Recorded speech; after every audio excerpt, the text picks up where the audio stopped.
Good morning. We are looking at the life and ministry of Jesus the Messiah, and we're going to do it in a imperfect chronological order. We've taken a look at the fact that he existed before he was born, that he was God, that he came to earth as a human and fully God. We took a look last time at his birth, and today we're going to take a look at what's usually called a part of the Christmas story, but I've separated it out because there is a passing of time. The sad thing in this quote-unquote Christmas story is that people are more familiar with the tradition than the scriptures. I'll give you some examples. In the nativity scene, we always see what we call the wise men there at the stable. We're going to see in this passage that's not the case. There's even a hymn called "We Three Kings of Orient Are," and we've always assumed that there are three people who show up to present Jesus worship and gifts. It never tells us how many people are there. It tells us that there were three types of gifts: gold, frankincense, and myrrh, but doesn't tell us how many showed up. We do know there's at least more than one because the plural form is there, so it's got to be at least two. It could be two, could be 77. We don't know. And so, but we get this idea of tradition and those types of things, and it's typical but kind of sad that we gravitate oftentimes more to the tradition than to the story. We're going to take a look at the beginning again of this story, and it's going to be interesting that there's going to be a couple of references, if you will, to what's kind of the presumed end of the story, and I'll let you know when we see that. And so in Matthew chapter 2, it's going to talk about a couple major, there's three responses, but we're going to concentrate on two of the responses of the Messiah's birth. As we're going through these responses, the unasked question that I'm going to ask now: what's your response? And so in Matthew chapter 2, it says this: "Now after Jesus was born in Bethlehem of Judea, in the days of Herod the king, Magi from the east arrived in Jerusalem." Now, my translation says Magi. Your translation may say wise men. Magi is kind of the actual word. The translation is wise men in the sense of these Magi were people who were a part of a kind of like a caste system that were educated men. They were educated in astronomy and astrology and natural sciences. And usually if you needed to know something, like we would, when we looked at the book of Daniel, the Chaldeans would be those wise men that the king would say, "I have a problem, give me your advice." And that's kind of where these Magi wise men come from. The English version of Magi, we get our word magic. So they kind of had these special deceptive powers. I'm reluctant to call them wise men. They were educated people. And oftentimes, educated people aren't that wise. They just know a lot. However, in this instance, they seem to be wise because they put a few things together. Some astrological aspects to probably what was written by Daniel about a Messiah coming, and they put those together and decided not only did they have education but wisdom, and we'll see why I would then call them wise. And so they arrived in Jerusalem saying, "Where is he who was born King of the Jews? For we saw his star in the east and have come to worship him." Now, you can kind of understand where they would go to Jerusalem because Jerusalem was the capital city of Israel or Judea. And so you're going to assume if a king is born, that he's going to be in the capital city. So they show up in Jerusalem and want to know where this Messiah, this King of the Jews, is. Now I want to stop there. They've come to worship the King of the Jews. Beginning of the story. The presumed end of the story, this same child, while crucified, has a sign above his head that says, King of the Jews. Beginning of the story, presumed end of the story. For we saw a star in the east and have come to worship him. And when Herod the king heard this, he was troubled, and all Jerusalem with him. You would think this would be a time of rejoicing. Scriptures have been prophesying that a Messiah would come. A Savior was prophesied as far back as the garden. A Messiah, a king that would be on the throne of David forever and ever, was given to David and Solomon and to others. And so you think there would be this expectation and joy that the Messiah was coming. But instead, they're troubled. And when Herod the king heard this, he was troubled, and all Jerusalem with him. Now, Herod was called Herod the Great. And he did a lot of great things.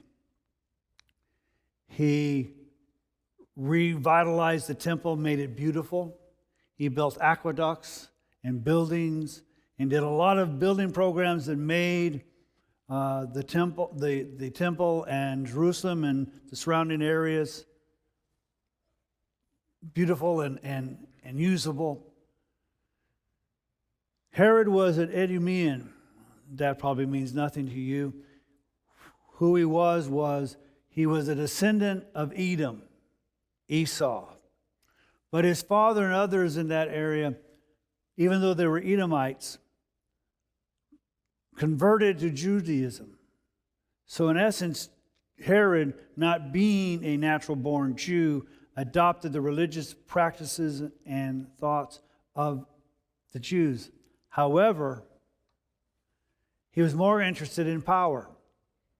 And he would go and pick the side in Rome, whoever was winning, and be on that side, so that the Rome was the one who appointed him king over Judea. And Rome generally liked the fact because he was a good lapdog of Rome.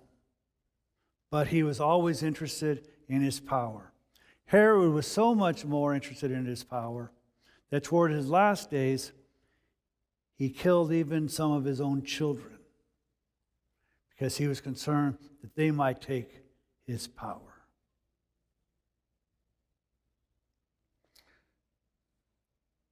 Gathering together all the chief priests and the scribes of the people, he inquired of them where the Messiah was to be born. And they said to him, in Bethlehem of Judea, for this is what it has been written by the prophet.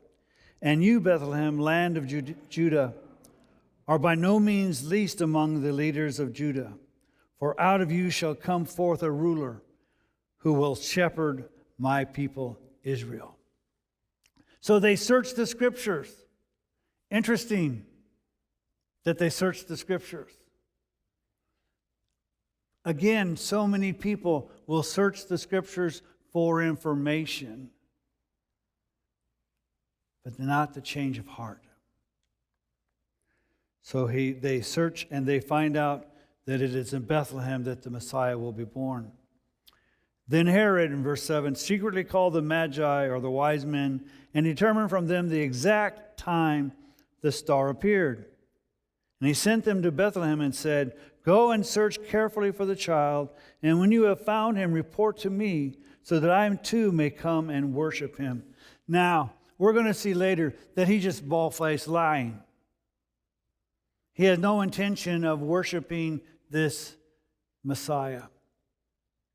But if he were truly going to worship the Messiah, why wait? Because Herod is not unlike most of us. When we come to understand that the Messiah has come and that we have a need for a Savior, oftentimes our response is, not today, later. Let me live my life today, and I'll come to the Savior later. Because He's going to interrupt my life and what I want to do with my life. So I will come and worship Him later. And after hearing the king, they went their way. And the star which they had seen in the east went on before them until it came and stood over the place where the child was. Now, I've read and I've seen programs, and I think it's always interesting. People are trying to describe this star. And some will say, this star can't be a star because stars don't move, so it had to be a comet. I'll go, okay, I'll play your game. It's a comet. But comets don't stop and rest. Comets keep moving. So it can't be a star and it can't be a comet. Let you in on a little secret. If the scripture says it was a star, it was a star. Because the God who placed that star in the universe can move that star to any place He wants it to be and stop it any place that He wants it to be. The question is, how big is your God? My God's big enough to tell stars what to do. And that's what He did to help these wise men, these magi, to find the Christ. And it stood over where the child was. And when they saw the star, they rejoiced exceedingly with great joy. And after coming into the stable, now what it says, after coming into the house. So you see, the nativity scene isn't accurate.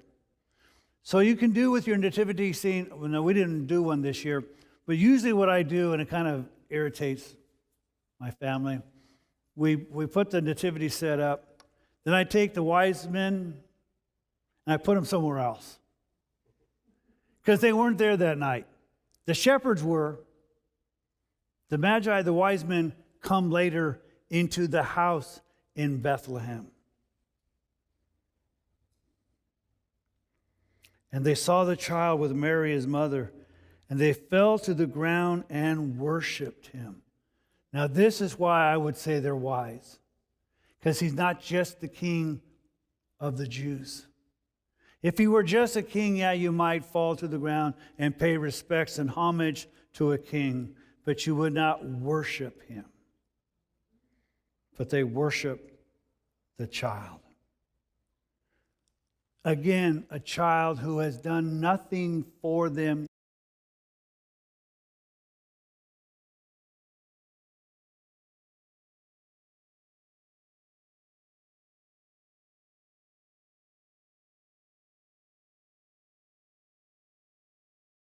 Incense and myrrh. 3 types of gifts. Gold, which even today has great value. People want to make necklaces and chains and rings and all kinds of stuff. We find gold to be even of great value today. You can use it to buy things. You can use it to trade for things. Gold has always had, for some reason, this view of value. Even though it's probably not that great of a metal as far as when it comes to doing it, because it's very soft and all of those. But it had great value, and so their treasures they open and give Him gold. They also give Him frankincense.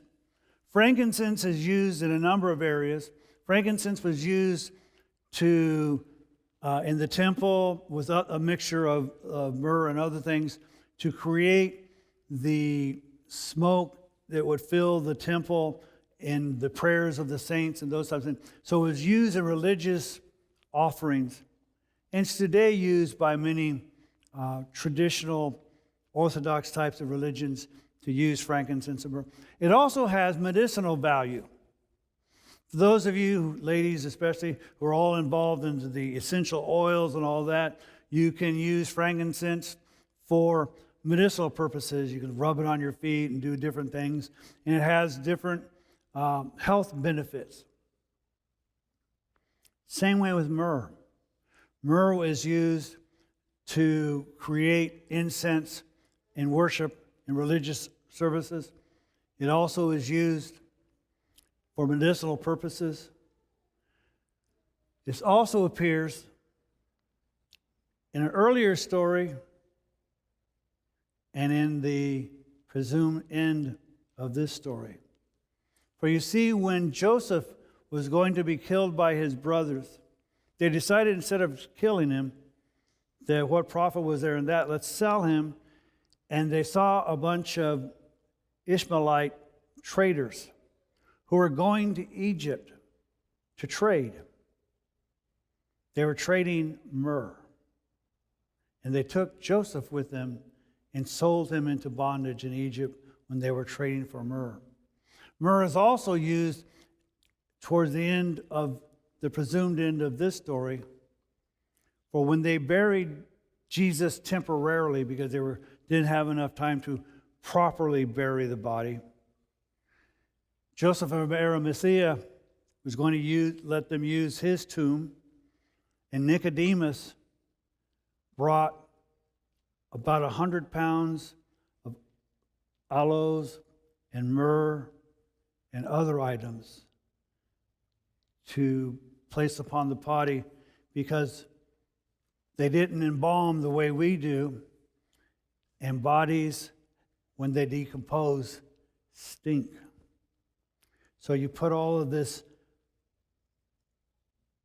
fragrant aroma items so that they come back, properly dress the body. But frankincense and myrrh was used also by the wealthy, not just in religious service and not just in medicinal purposes. They would take the bark from the tree that they got the resin from for frankincense and burn it to ash, and they would use it as eyeliner and eye highlighter. So it had great economic value. So they brought things of great value to present to the Messiah.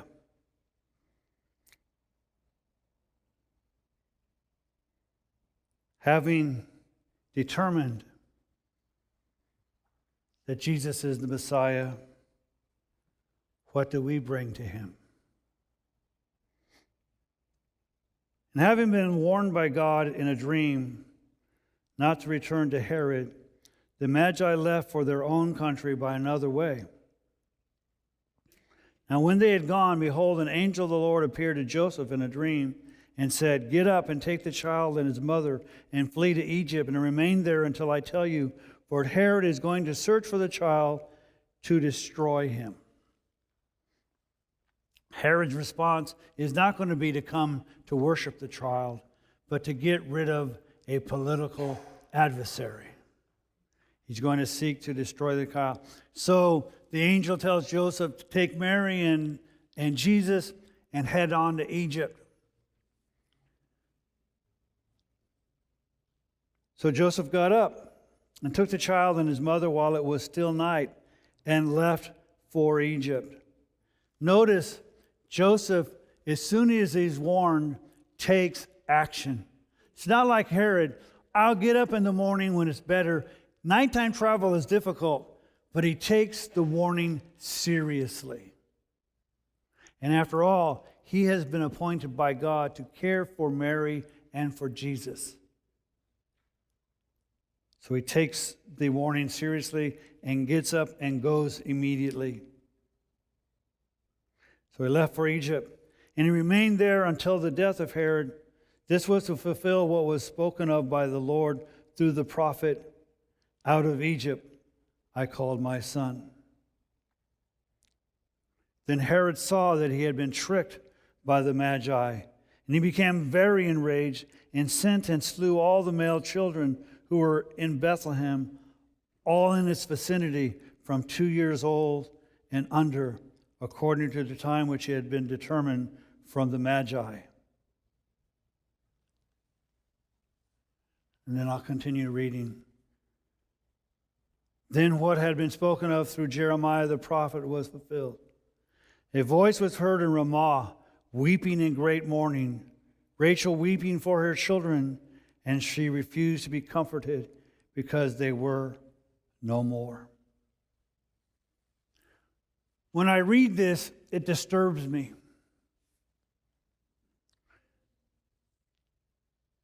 It's consistent with Herod. Herod killed his own children, so why would he care about some other babies and toddlers to get rid of a potential adversary? But he had been converted to Judaism. You would think, number one, that he would take seriously the scriptures and the coming of the Messiah, but his efforts was to stop him. Why it disturbs me is I go, Lord, why didn't you just take out Herod? Makes sense to me. Why wouldn't you just kill Herod and to save the children? We're going to see later, taking out Herod wouldn't necessarily have solved the problem. I don't blame God for the death of the children. I blame Herod and the people who followed his orders.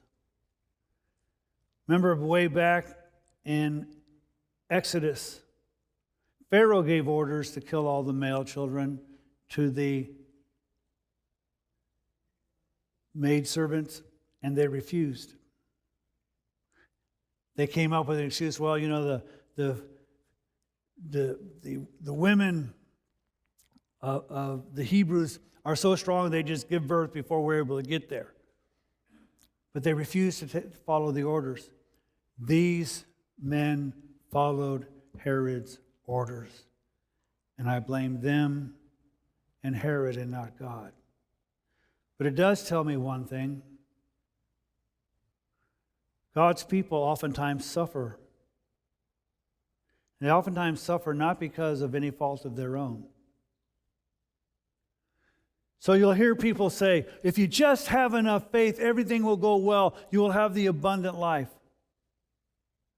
We have the abundant life even if the circumstances is terrible. Circumstances do not determine our closeness or approval with God. Sometimes we suffer because of evil, and sometimes we suffer to glorify God. But when Herod died, behold, an angel of the Lord appeared in a dream to Joseph in Egypt and said, "Get up and take the child and his mother and go into the land of Israel, for those who sought the child's life are dead." So Joseph got up, took the child and his mother, and came into the land of Israel.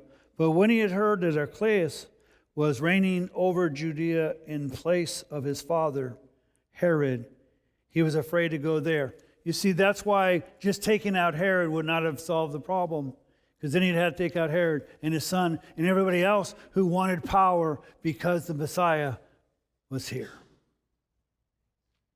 The sad thing is, if they understood the scriptures and just read more than he was going to be born in Bethlehem, they would have understood that he came as Messiah the first time as a suffering servant. He was no threat to the economic and political powers of the day. They could have left him alone because he was not interested in politics. He even said, if it were Father will, he could call myriads of angels to his rescue, but did not.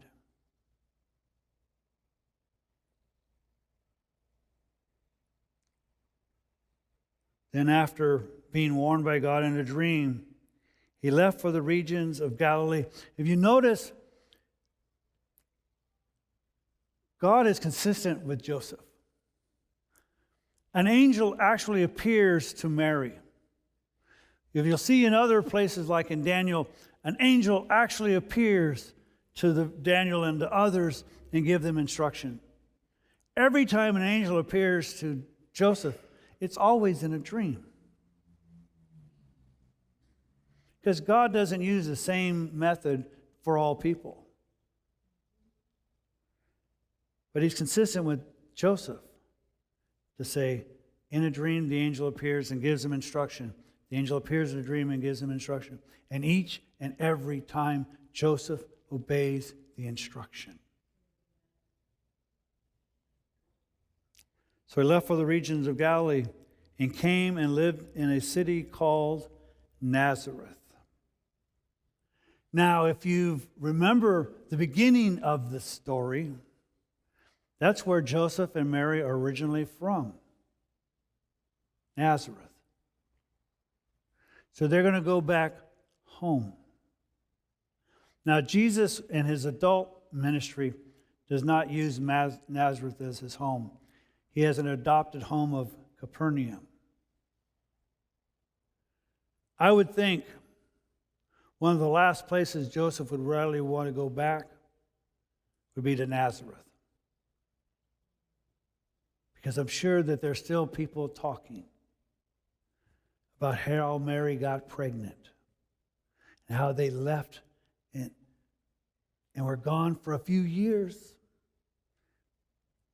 But talk still is there. But Nazareth was a place that Joseph was familiar with. But also Nazareth is a place that it says, this was to fulfill what was spoken through the prophet, he shall be called a Nazarene. And so he's from Nazareth, he shall be called a Nazarene, which is interesting. When we kind of think of a Nazarene, we think of a person who doesn't cut their hair, doesn't drink alcohol, does all those types of things. Now, in all the pictures, again, of tradition, you will see a picture of Jesus, and he has long hair. Maybe, maybe not. But we see, at least at the wedding in Cana, he changes water into wine. We see in the Passover, at least the last Passover, how he offers the cup. And so, from the Nazarene position, he probably wasn't one, but he was from Nazareth.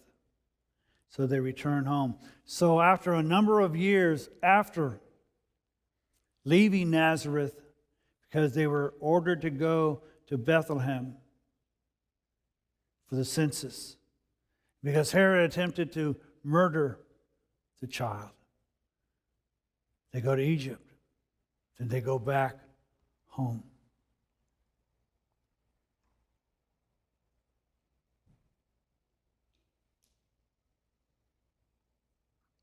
The wise men, the Magi, worshipped him.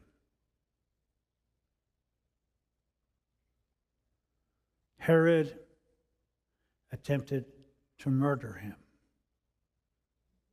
And Joseph, through a dream, protected him.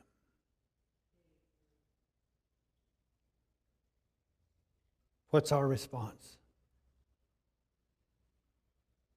If Jesus is the Messiah, and he is, what is your response? Now, I will tell you, I wasn't there.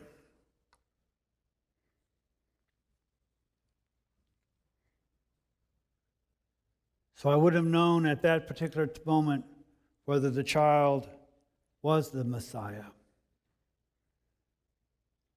But my response is, he rose from the dead. That proved he was the Messiah. And since he did that, my response should be no less than the wise men, to fall on the ground and worship him. And I may not be able to afford gold and frankincense and myrrh. All the honesty is, I have a gold ring. I don't like jewelry, but my wife has various items of jewelry. She even's involved in some of the essential oils, and I know she has frankincense. She may have myrrh, I don't know. Didn't look in her all the little vials. So I guess I'm able to afford those things.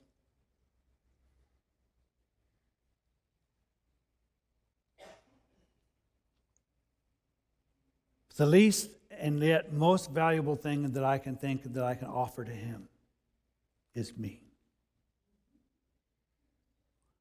All that I am and all that I hope to be and all that he will make me to be. And so my response, and I pray your response, is, here I am to worship. Not to oppose you, not to delay and say, later, Lord, when it's more convenient, I'll come and worship. But as soon as I'm aware of who you are, I worship. And all God's people said. Light of the world, you stepped out into darkness. Open my eyes, let me see beauty that made my heart adore you. Hope of a life spent with you. Here I am to worship. Here I am to bow down. Here I am to say that you're my God. You're altogether lovely, altogether worthy, altogether wonderful to me.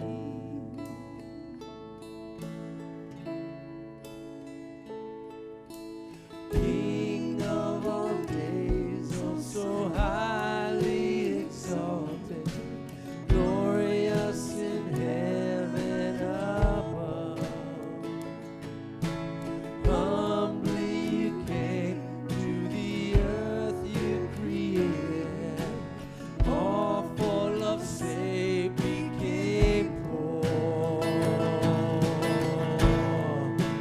Here I am to worship. Here I am to bow down. Here I am to say that you're my God. You're altogether lovely, altogether worthy, altogether wonderful to me. Here I am to worship. Here I am to bow down. Here I am to say that you're my God. You're altogether lovely, altogether worthy, altogether wonderful to me. I'll never know how much it costs to see my sins upon that cross. I'll never know how much it costs to see my sin upon that cross. I'll never know how much it costs to see my sin upon that cross. I'll never know how much it costs to see my sins upon that cross. Here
says the following: Shout joyfully to the Lord, all the earth. Serve the Lord with gladness. Come before him with joyful singing. Know that the Lord himself is God. It is he who has made us, and not we ourselves. We are his people and the sheep of his pasture. Enter his gates with thanksgiving and his courts with praise. Give thanks to him. Bless his name. For the Lord is good. His loving kindness is everlasting, and his faithfulness to all generations.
My morning grew quiet, my feet was too dead.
first is the heaven lost. But then Jesus arose with our freedom in hand. That's when death was arrested and my life began.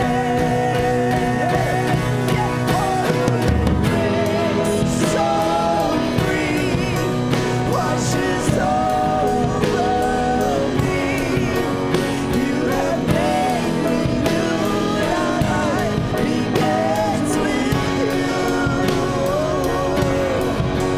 It's your endless love pouring down on us. You have made us new, and our life begins with you. Free, free, forever we're free. Come join the soul of Jesus. Free, free, forever again. When death was arrested and my life began. Free, free, forever free. Come join the soul of unity. Yes, we're free, free, forever again. When death was arrested and my life began. When death was arrested and my life began. When death was arrested and my life began. Amen.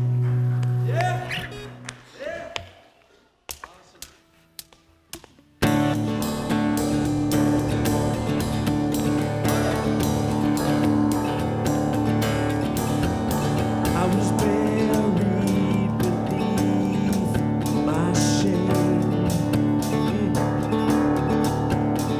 Who could carry that kind of weight? It was my turn till I met you. I was breathing but not alive.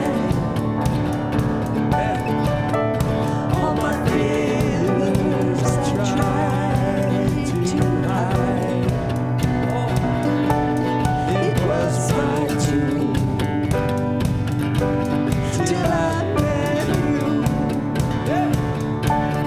You called my name and I ran out of that grave. Out of the darkness into your glorious day. You called my name and I ran out of that grave. Out of the darkness into your glorious day.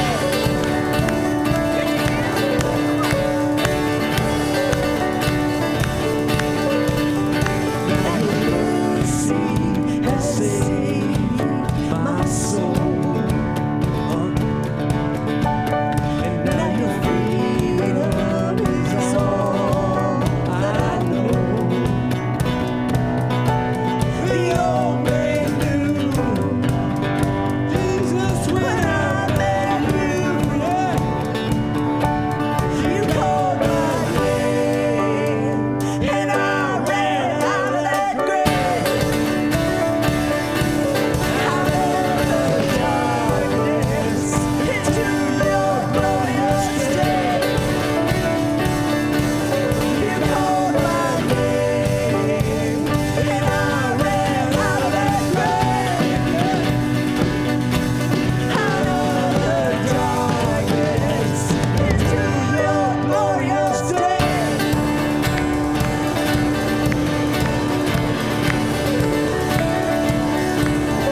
This is for all of us.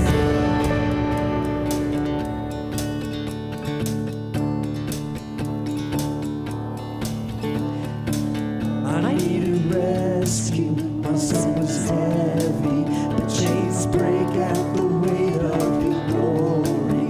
I needed shelter, I was an orphan, now you called me a citizen of heaven. When I was broken,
because of who I am, but because of what you've done.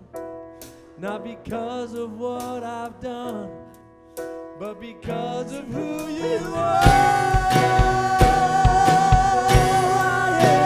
But I would quickly fade here today and gone tomorrow.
Make it count, leave a mark, build a name for yourself.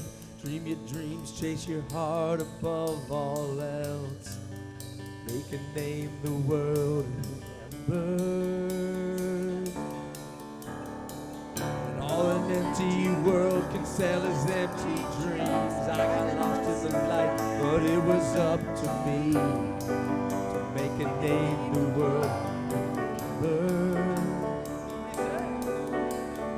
Jesus is the only name to remember.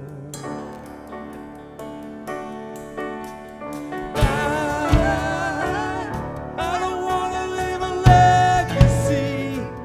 I don't care if they remember me.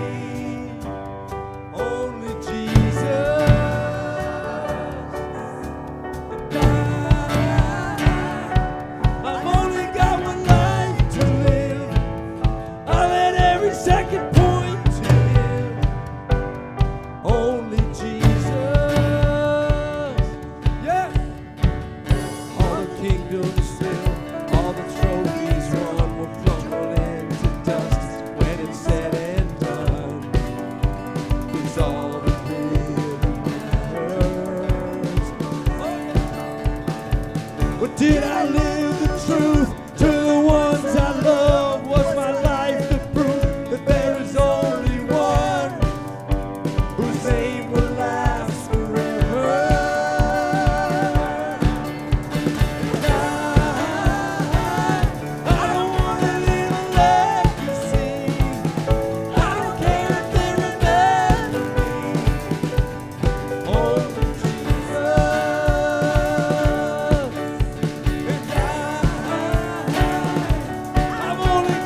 Jesus is the only name.